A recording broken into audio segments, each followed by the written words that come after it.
They say the left hand, it drop mountains.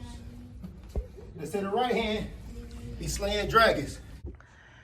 The untouchable True School Sports Empire, and y'all know the rest, man. Now listen, guys, this is a very important video on the channel because it's been 4 years since I made a full-length video about Lindolfo Delgado. You know, I made a video about him back in 2021 when he was 13-0 with 12 knockouts.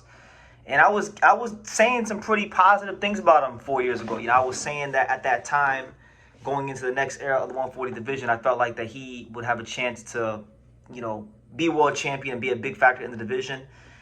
And to his credit, I mean, he's won and he's definitely made himself a factor due to the management of Top Rank. But let's be real, man.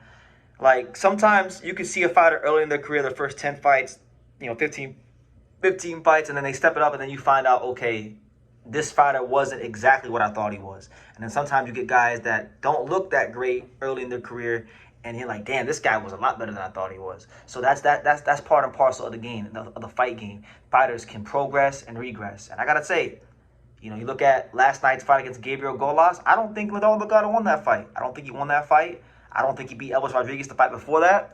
And then even 2 fights before Elvis Rodriguez, he fought Brian Flores as the co-main event of Angelo Leo Bernardo Lopez. I was ringside, and he looked terrible in that fight. He didn't look great. It was very lethargic, all right? So I've been following him for a long time, and I'm waiting for Lindolfo Delgado to really show that he's a guy that is a top-level fighter, like truly a top-level fighter. And I don't see, you know, upper echelon fighter. I don't see, like, people think because Robert Garcia is his trainer, because, you know, Robert Garcia has made what is it, like 17 or 18 world champions. He's a great trainer, one of the best out there, arguably the best in the business, depending on who you ask. But just because your trainer is a great trainer, it doesn't automatically make you a great fighter. You know, it's still up to the fighter. The fighter still has to have the talent and the desire and the ability to be those things. And I watched Lindolfo Delgado fight, and I feel like from 2021 to now, from when I made my initial video about him, I've seen him just stagnate and slowly regress. I don't see a fighter that you know, has dimensions to him. Like when Devin Haney was saying that anyone could be a champion, he was talking about Brian Norman Jr., right?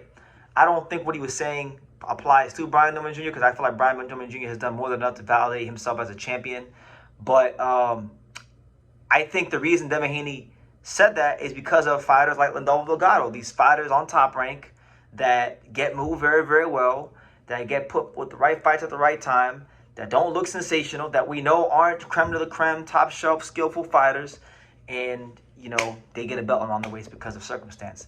I feel like that's where Lindolfo Delgado is heading, because right now, as it stands, Hitchens is the IBF champion. He just became the IBF mandatory challenger.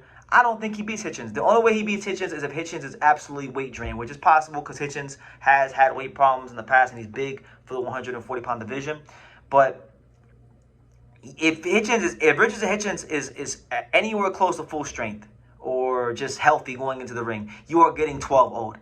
Lindolfo Delgado does not have the skills to compete. He's one of these fighters, like, at first, he was a guy that was hitting people and they were falling over.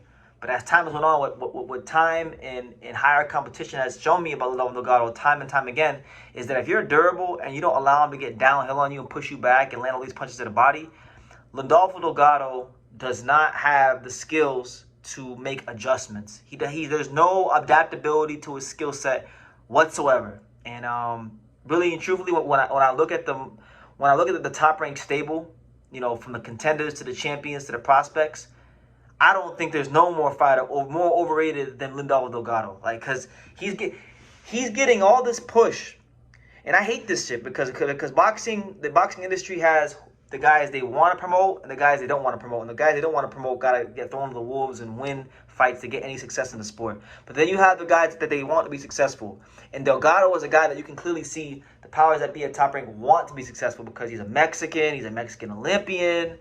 Robert Garcia is his trainer. We know Robert Garcia and Top Rank are like this, so it all lines up. But he's getting like he got a co-main event slot on the Angelo Leo Bernardo Lopez undercard.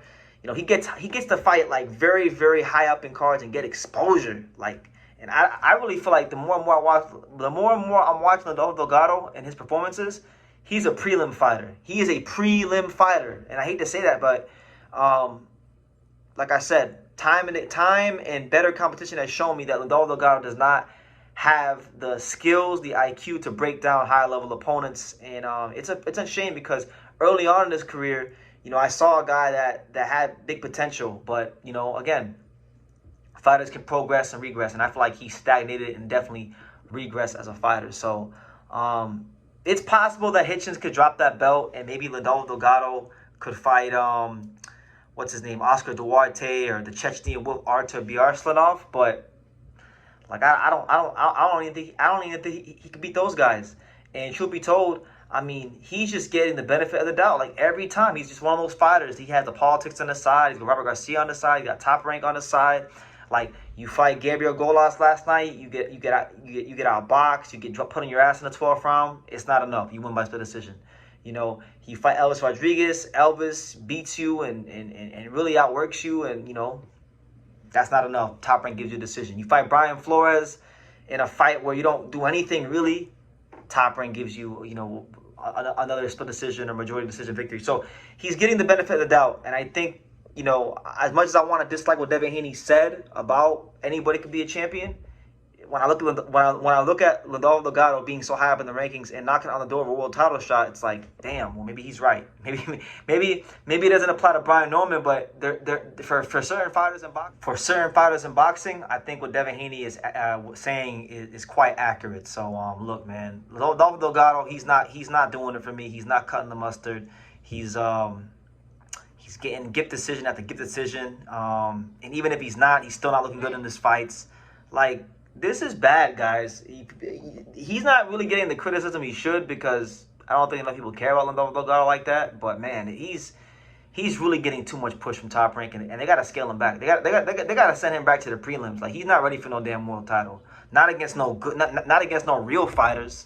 You know, you put him in there with the Chechnyan Wolf. You put him in there with like Hitchens. He's losing. He's losing quite clearly. So I don't think he beat Gabriel Golas. I thought Golas did enough to win. Even if you thought he beat Golas, I thought he lost to Elvis the last fight. And he's just, I don't like it. Nothing is by coincidence, guys. If Lindolfo Delgado keeps getting every close decision in boxing, it's because the powers that be have a massive vested interest in him succeeding, even to the detriment of the viewing audience that's having to have a time slot wasted in prime time watching him fight, because he's not doing anything. He's getting the exposure and he's not doing anything with it. So best of luck to him. You know, maybe when he finally does get the big fight, he'll show up and like really, you know, fight to the level that he gets hyped up to. But right now, as far as I'm concerned, ain't nobody more overrated and Top Rank than Lindolfo Delgado. And I'm going to leave it at that. Thank you for watching True School Sports. Thank you for watching another video on the untouchable True School Sports Empire, the home of boxing. We're on the road to 100,000 subscribers, guys. So help us keep being great. Help us keep pushing out that real boxing content for the fine folks all around the world. And make sure you jab, you hook, you Mike Tyson, you Mayweather that subscribe button. Pops, show them how do they got to hit the subscribe button. Pop, pop, pop.